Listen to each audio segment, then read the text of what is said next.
Tu es sans voix face à une situation de sorcellerie, échec, maladie. Tu veux connaître les mystères qui t'entourent, un lieu de prière et d'édification. La CBC, Maison de prière, vie abondante, ministère prophétique et apostolique, vous convie à des moments de rencontre divine et d'édification avec au programme mardi 18h, prière d'intercession, jeudi 17h, restauration spirituelle, délivrance des cas compliqués, samedi 8h, 14h, consultation prophétique et suivi spirituel, dimanche 9h, culte d'adoration et action de grâce. Situé à la montée Ludon Vogada, contact 656 424 42 429, WhatsApp 6422 18 16 18.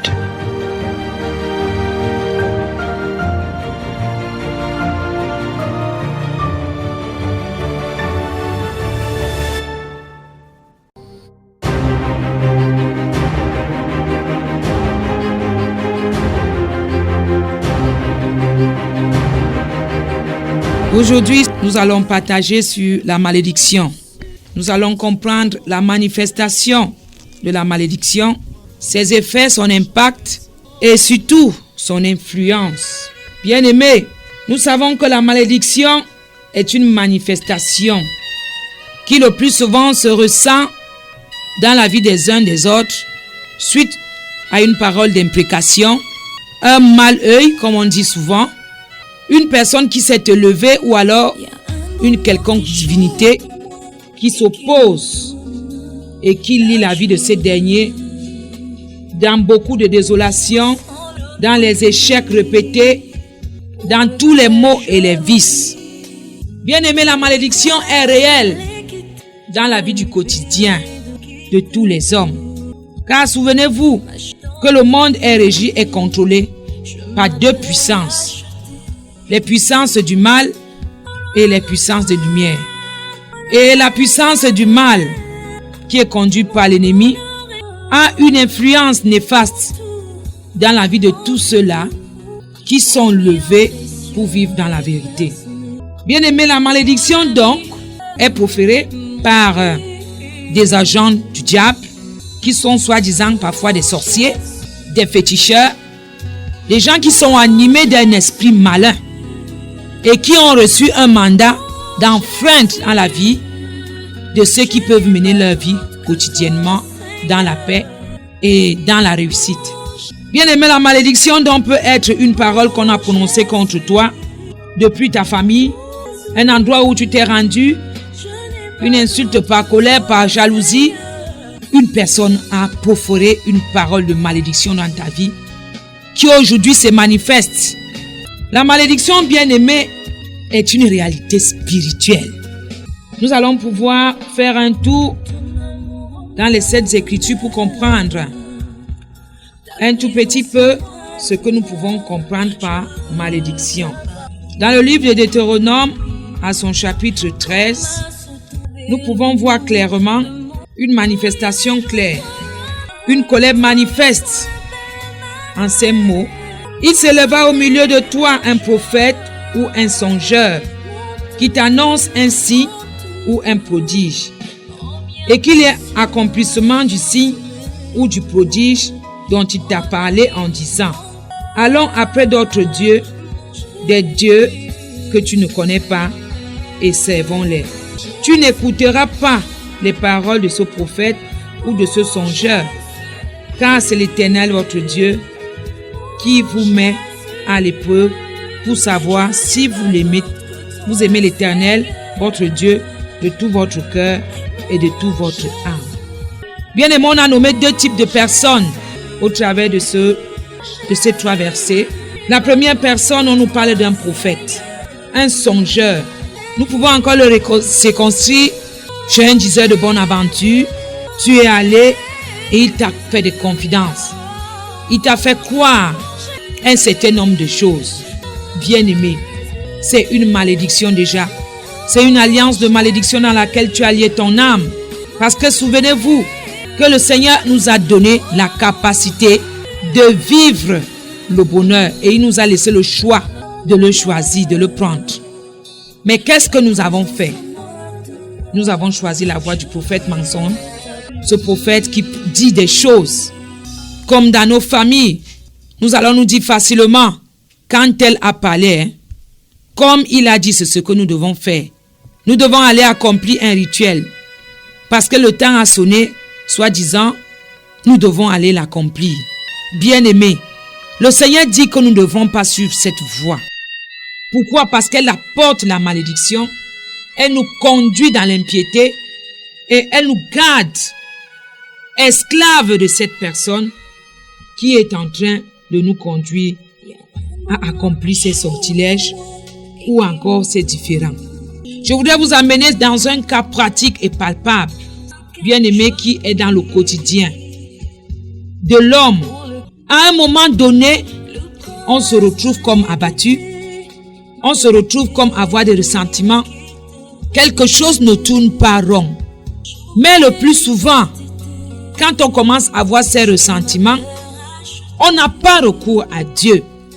On n'a pas recours aux serviteurs de Dieu. On n'a pas recours à un bon conseil. Mais on se laisse emporter par des idées ça et là qui n'ont rien à voir avec le plan de Dieu pour nos vies. Le prophète donc, qui nous amène dans le mensonge, nous avons le plus souvent les astrologues qui sont faciles pour nous, qui utilisons les versions numériques de connexion Facebook, WhatsApp. Vous allez voir, taper sur ces liens, tapez votre date de naissance, vous allez entendre ça. On va vous dire ceci, on va vous dire encore, choisissez tel lien pour que vous sachiez telle chose. Car cette saison est une saison soit d'amour, cette saison est une saison de soi-disant ceci, et vous vous retrouvez en train d'entrer dans une alliance de malédiction sans vous rendre compte. Parfois conscient, tout simplement parce que tu veux voir ce qui doit se passer, qu'est-ce qui va arriver dans quelques jours. Bien-aimés, la Bible nous dit que ce sont des prophètes, ce sont des songeurs qui ont des signes et des prodiges, qui sont animés par un esprit malin. Et là, bien-aimé, tu es dans la malédiction. Nous avons encore un autre type de malédiction, bien-aimé, que nous allons observer dans le livre de Genèse au chapitre 9, le cas de Canaan. Genèse chapitre 9, verset 22 et le verset 25. Cham, père de Canaan, vit la nudité de son père et il le rapporta dehors à ses deux frères. Le verset 25 dit, et il dit, maudit soit Canaan, qui soit l'esclave des esclaves de ses frères. Amen. Ce deuxième type de malédiction, ce sont les actes que tu as posés. C'est une abomination dans laquelle tu t'es mise. Bien-aimé, dans ce cas de figure, nous pouvons voir clairement qu'un fils a vu la nudité de ses parents, de son parent, et il est allé dire aux autres. C'est une erreur, bien-aimé, qui se passe dans beaucoup de nos vies. Dans la tendre enfance, le plus souvent, on se laisse conduire. Peut-être parce que le parent n'a pas le regard sur ce que les enfants font. Le parent ne contrôle pas les actes des enfants. Il se retrouve à lorgner au travers des trous, à observer un débat sexuel quelque part, à regarder peut-être, bien-aimé. Ça là attire la malédiction dans la vie de celui ou celle-là qui l'a fait. C'est très choquant, mais beaucoup aujourd'hui se retrouvent emprisonnés à cause de cela, mais ils ne se rendent pas compte que c'est ça qui est le socle de leur malice, c'est ça qui est le socle de la malédiction dans laquelle ils se trouvent. Ils n'arrivent pas à comprendre que c'est telle ou telle chose dans laquelle j'ai été, c'est pour cela que je vis ceci. La nudité, bien-aimée, la Bible nous dit, dans le livre de Lévitique, qu'il n'est pas possible qu'un frère voie la nudité de sa sœur. Il n'est pas possible, et qu'il ne serait même pas bon, qu'un beau-frère voie la nudité de sa belle-sœur. Observez un peu autour de nous, qu'est-ce qui se passe. Dans nos familles, c'est beaucoup plus le mari de ta sœur qui t'intéresse beaucoup. Tu le trouves plus beau que celui que tu as. Parfois, c'est le mari de ta copine, camarade de service que tu es en train de suivre. Bien-aimé, c'est une porte qui a été ouverte. Tout simplement parce que dans ta tendre enfance, tu as regardé. Un esprit t'a récupéré. Si je peux me permettre le terme. Un esprit est entré en toi au moment où tu as regardé la nudité d'une personne. Nous avons encore le fléau le plus récurrent. C'est les films pornographiques. Ce sont les images fortes. Il te suffit de taper sur ton téléphone. Te voilà en train de regarder un débat sexuel à outrance, avec tout ce que cela peut apporter. Bien-aimé, Paul nous a mis en garde sur ces choses. Mais nous, qu'est-ce que nous faisons face à cela? Ton esprit a tendance à t'amener, parfois pour ceux qui sont déjà dans le Seigneur, et dit: je suis dans la chasteté, j'attends mon moment. Mais regarde les pensées de ton cœur, comment ils sont divergents. Les désirs de ton cœur t'amènent à te satisfaire par une idée ou à l'esprit où tu peux regarder soit une vidéo, soit un film. Bien-aimé, tu ouvres la porte à la malédiction. Tu es maudite, tu es maudit, toi qui observes ces choses. Nous pouvons donc comprendre tout simplement que les actes que nous avons posés de près comme de loin, une offense à un parent, une parole a été déclarée, nous voici aujourd'hui retenus. On se dit non, comme j'ai donné ma vie à Jésus, ça va. Bien aimé, ça ne va pas. Tant que tu n'as pas réparé le problème, ça ne peut pas aller. Tu allais te laver quelque part. On t'a dit c'est fini. On t'a fait tuer une bête. Tu ne fais que t'empirer dans la malédiction. Mais rien n'a changé. Rien n'a changé. Tu te camoufles dans l'église. Tu te camoufles à taper les amen dans les prédications des serviteurs de Dieu. Tu te camoufles dans ça. Mais en réalité, ma soeur, mon frère, tu sais que ça ne va pas. Voici le problème. La malédiction est là. La malédiction est là. Nous avons le cas de Deutéronome dans le chapitre 18. La Bible, le Seigneur nous interdit clairement de sacrifier les enfants, de les amener sur un autel étranger. Mais toi, maman, toi, papa, qu'est-ce que tu as fait de tes enfants? Tu disais, je cherche la vie. Tu disais, je cherche la vie.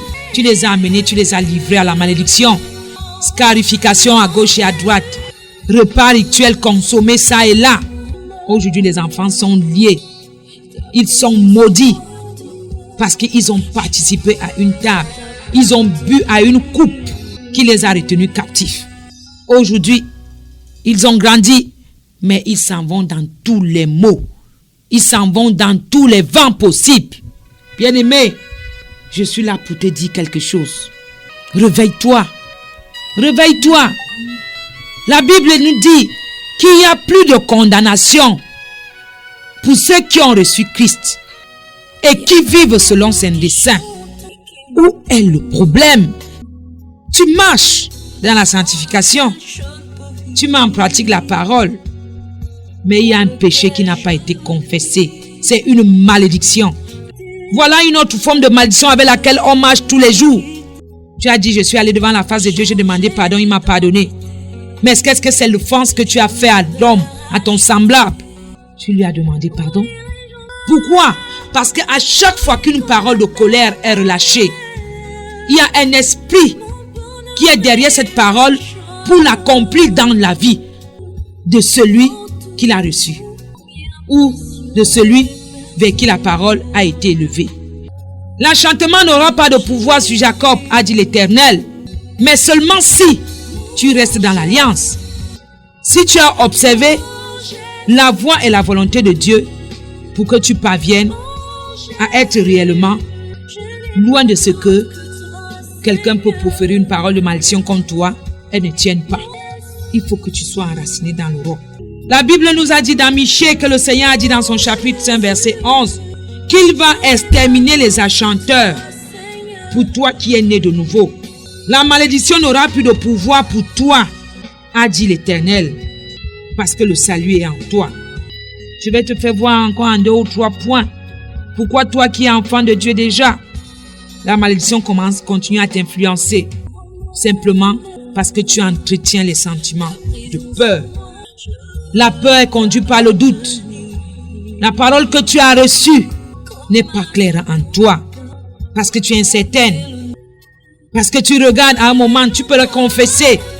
Tu vas dire, moi je crois et je sais que je suis la tête et non la queue. Mais quand tu regardes ta vie, bien-aimé, tu es vraiment la tête ou alors tu es la queue. Alléluia. Est-ce que tu es la tête ou la queue?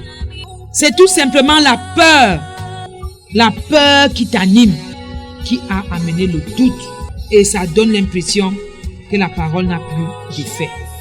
Nous pouvons aussi observer que pendant la peur, tu ouvres beaucoup d'autres portes qui s'associent à beaucoup d'autres choses qui rendent ta vie vulnérable. À force d'avoir peur, bien-aimé, tu te retrouves parfois en train de rater une interview d'embauche. La panique est en toi, tu n'arrives pas. Pourquoi? Parce que la peur et son esprit est déjà en train d'influencer ton schisme. Tout ton intellect est comme comprimé et tu ne peux pas te mouvoir.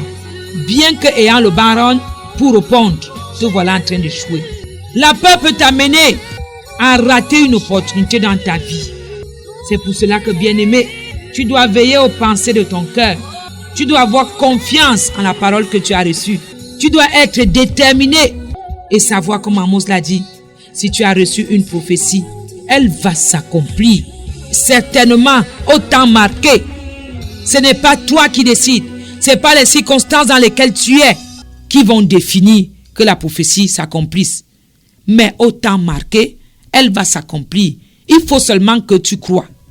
Qu'est-ce que la malédiction va t'amener à vivre? C'est qu'elle va t'embrigader dans la prison. Une prison émotive. Nous avons pu observer ceux qui sont captifs dans la pensée. Leur corps finit par manifester la peur dans laquelle ils sont. Tu vas entendre quelqu'un autour de toi subitement qui te dit « Mon cœur bat trop fort. Je n'arrive pas à maîtriser mon battement de cœur. » Bien-aimé, c'est le sentiment de peur qui a grandi et qui l'a embrigadé dans une prison qui est en train de l'amener dans tous les vents. Cet esprit donc de malédiction s'est associé à un autre esprit qui est déjà donc en train de foutre le bazar dans son cœur. Beaucoup se retrouvent en train de faire des AVC. Beaucoup se retrouvent en train d'avoir des maladies dépressives. Quand tu restes, tu as tellement mal à la tête que tu n'arrives pas à te maîtriser. Bien-aimé, la prison dans laquelle elle t'amène à rester, elle va donc maintenant t'amener à être dépouillé. Souvenez-vous, Jean 10, au premier strophe, nous dit que le voleur ne vient que pour voler, pour dérober en réalité ce que tu as. Quand ce sentiment arrive en toi, il vient déjà enlever un fondement, quelque chose de bien qui devait être en toi, de bon en point qui pouvait te disposer à entrer dans un quelconque épanouissement. Mais il vient t'arracher ça. Il vient te piller. Il vient même t'amener loin de voir que réellement, tu peux t'en sortir dans la situation où tu es. Bien-aimé, là nous sommes face à une mort spirituelle. Tu es pourtant debout, tu marches, mais spirituellement, tu es en prison. Tu es embrigadé et rien ne peut plus réussir. Rien ne peut plus marcher pour toi. Bien-aimé, je viens te dire qu'il y a une solution à ces choses. Même pour toi qui es à l'église, mais qui n'expérimente pas encore la victoire en tant qu'enfant de Dieu, tu dois te repositionner. Tu dois te remettre.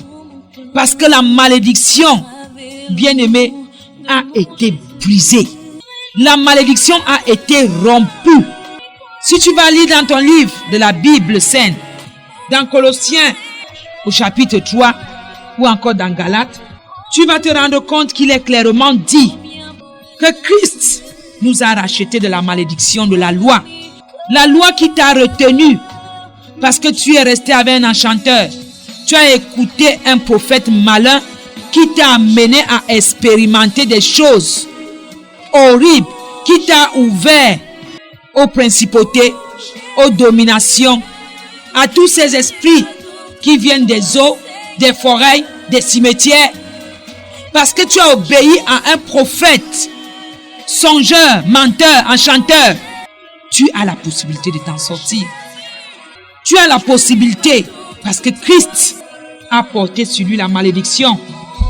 Il a porté sur lui tout ce qui pouvait être opprobre, tout ce qui pouvait être honteux. Christ a porté ça sur lui. Je t'invite, bien-aimée ma sœur, à prendre conscience ce soir, à rentrer au pied de notre Seigneur Sauveur, dans une attitude de repentance. Demande pardon au Seigneur pour ces choses. Demande pardon au Seigneur pour ces choses. Tu as accompli des choses ignobles. Bien-aimé, tu es dans une communauté, va confesser, va le dire à ton leader spirituel. J'ai entendu que si je souffre depuis, c'est parce que je n'ai pas pu confesser telle ou telle chose. Je suis venu me repentir. C'est le serviteur de Dieu va prier pour toi. Et les liens vont commencer à être brisés. Tu vas entrer dans l'alliance. Parce que le pardon est devant la face de Dieu pour réparer toutes les blessures, pour réparer toutes ces choses qui se sont levées. Le pardon est toujours disponible pour toi. Mais prends la bonne décision. Prends la bonne décision. Bien-aimé, il n'y a rien qui puisse te sauver. La religion ne sauve pas, je vous le répète chaque fois. C'est ta foi en Christ qui va te sauver. Quand il dit, si tu confesses de ta bouche le Seigneur Jésus comme ton Seigneur et ton Sauveur, bien-aimé, tu entres dans une alliance qui va commencer à expulser tous ces esprits malins de ta vie. Si tu confesses de ta bouche. Il n'a pas dit si tu confesses telle obédience, telle religion. Si tu confesses, l'Esprit de Christ viendra agir. C'est le seul. C'est le seul qui vit éternellement. C'est le seul qui n'a pas de fin. L'Esprit de Christ est seul pour te relever. L'Esprit de Christ est seul pour te redonner la nature. Car Christ nous a créés. Dieu nous a créés pour que nous dominions et non que nous soyons dominés par ce qui nous arrive. Ayant donc reçu le pardon et la grâce par Jésus-Christ, tu peux donc commencer à entretenir une vie de prière. Tu vas commencer à te dépouiller au travers de la prière de la rancune, de l'amertume. Et tu pourras donc te tenir pour accorder le pardon à quelqu'un, à une personne qui t'a offensé, qui t'a fait du mal, peut-être qui t'a maudit. Bien-aimé, la malédiction sera brisée. La malédiction va tenir autant que possible, tant que tu vas en vouloir à une personne. Si Christ nous a pardonné, nous réconcilions avec lui, c'est pour que nous aussi, nous soyons un pont de réconciliation pour lui, au travers des hommes. Si donc tu refuses cette réconciliation, mon frère, ma soeur, toi-même tu restes captif. Tu n'auras rien de bon. Tu n'auras rien de bon. Pour cela, entrant dans la prière, tu dois t'exercer à la réconciliation. Tout d'abord en pardonnant et en accordant la paix à ceux-là qui t'ont fait du mal. C'est alors là que tu seras consolidé. C'est alors là que tu seras réparé. La prochaine étape sera la méditation, bien-aimé, et la confession de la parole. Bien-aimé, si tu ne médites pas la parole, quelle parole tu vas professer? Qu'est-ce que tu vas proclamer devant le combat? Quand l'ennemi va se lever pour venir te voler, qu'est-ce que tu vas dire? Tu as donc besoin de confesser la parole. Souvenez-vous, Paul a dit, rejetons le fardeau et les péchés qui nous enveloppent. Dans Romains 9. Le péché est parfois tout simplement cette pensée qui reste en toi. Prends sur toi, bien-aimé, d'arriver à la maison de Pierre Vie Abondante. Bien-aimé, nous sommes situés à la montée Ludo Vogada. Tu pars du carrefour Paquita, tu prendras comme si tu descendais vers le pont de la gare. Demande quel est l'axe qui va au pont de la gare. En descendant, c'est bien éclairé. Tu verras à ta droite la plaque Élisabeth écrite Congrégation baptiste camerounaise, maison de prière Vie Abondante. Bien-aimé, si tu viens de l'autre pôle, de la ville, demande tout simplement à ton taximan, à ton chauffeur, je vais à la montée Ludo Vogada. Quand tu seras en train de monter, cette fois-ci, la plaque sera à ta gauche, lisiblement écrite.